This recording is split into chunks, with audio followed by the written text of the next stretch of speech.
शेतकरी मित्रांनो, agriculture industry या चॅनलमध्ये मी छगन बड आपलं स्वागत करतो. मित्रांनो, आता आपण कर्नाटका चिकोडी या भागात आहे आणि येथील शेतकरी एका वर्षापासून शिमला मिरची करतायत.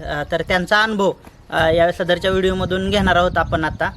नमस्कार साहेब. नमस्कार. सर्वप्रथम तुमची ओळख सांगा. अशोक अण्णाप्पा माळी, चिकोडी तालुक, बसवनाळडे गाव. बरं. आणि आत्ता तुम्ही जो प्लॉट लावला आहे हा किती दिवसाचा प्लॉट आहे? हे नोव्हेंबरचा आहे प्लॉट.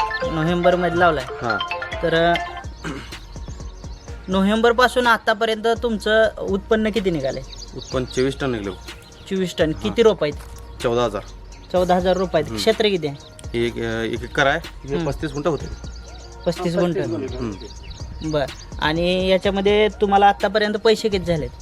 आतापर्यंत एक 11 लाख पर्यंत झाले. आणि खर्च? खर्च एक 5-5.5 पर्यंत झाले. तर ह्याच्या अगोदर तुम्ही हे पहिल्यांदाच ट्रीटमेंट वापरलं की ह्याच्या अगोदर कशाला वापरलं? ह्याच्या अगोदर एक केंद्र होतो गेल्या वर्षी. बर. त्याचं 2 दम लावण करून 2 दम काढलो.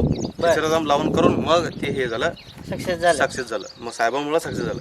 बरं. त्याच्यात कसं झालं? हां, भजबाकर साहेबांचं सक्सेस झालं. बरं. आणि याच्यामध्ये मग तुम्हाला किती उत्पन्न निघालं आणि खर्च किती झाला त्याचा? 50 टन. त्याचं उत्पन्न माल निघाला 50 टन. हां.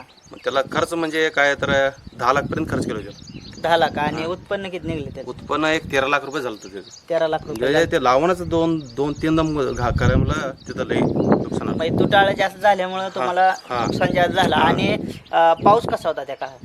पाऊस तर त्या टायमाला पाऊस नव्हतो. टेम्परेचर जास्त होतं. टेम्परेचर जास्त पाऊस नव्हतं. एप्रिल 20ला लागण केलेलं. ते तुटाळ झाल्यावर तसं झालं म्हणतं साहेबचं ट्रीटमेंट चालू केलं. मग सुरुवात झालं ऑगस्टमध्ये तोड चालू झाली. हो. बरं. तवादारनं सुरू झालं. मग परवा ते फेब्रुवारीपर्यंत चालवलं प्लॉट. ते एप्रिल 20ला लावून केलेलं, फेब्रुवारीपर्यंत चालवला. मग त्याच्यातून तुम्ही म्हणजे सोडून द्यायच्या प्लॉटमधून तुम्ही भरपूर उत्पन्न काढलं. भरपूर उत्पन्न काढलं. बरं बरं. आणि आता हे बघता कसं वाटतंय आणि पुढं काय प्लॅनिंग आहे?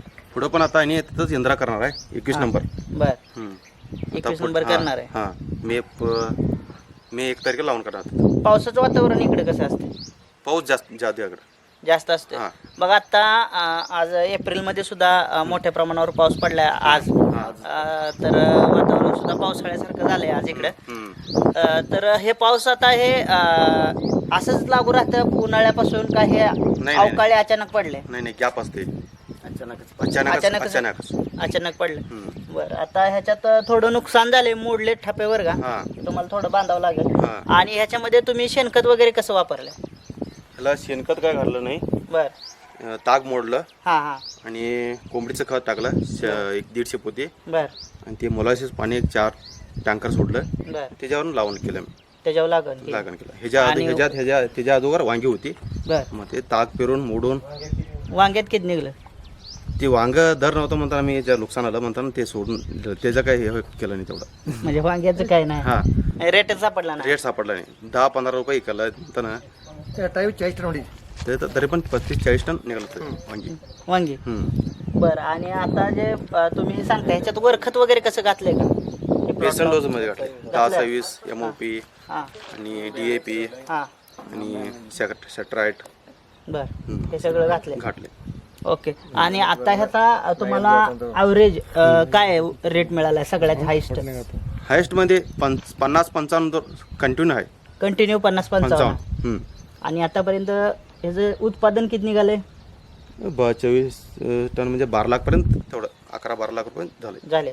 बळीराजा कृषी उद्योग आपल्यासाठी घेऊन आले आहे 7,000 रुपयात 1 एकराचे आयसाय ठिबक सिंचन, 7 वर्षाच्या गॅरंटीसह ड्रिप इरिगेशन, आयसाय व नॉन आयसायसाठी प्रसिद्ध असलेले महाराष्ट्रातील सर्वात मोठी कंपनी ते ग्राहक केंद्र, शेतीविषयक लागणाऱ्या सर्व गोष्टी संपूर्ण महाराष्ट्रभर उपलब्ध करून देणारे महाराष्ट्रातील पहिले शेतकरी सर्व्हिस केंद्र. कुठलाही जादा फायदा न बघता शेतकऱ्यांसाठी चालवलेले केंद्र म्हणजे बळीराजा कृषी उद्योग.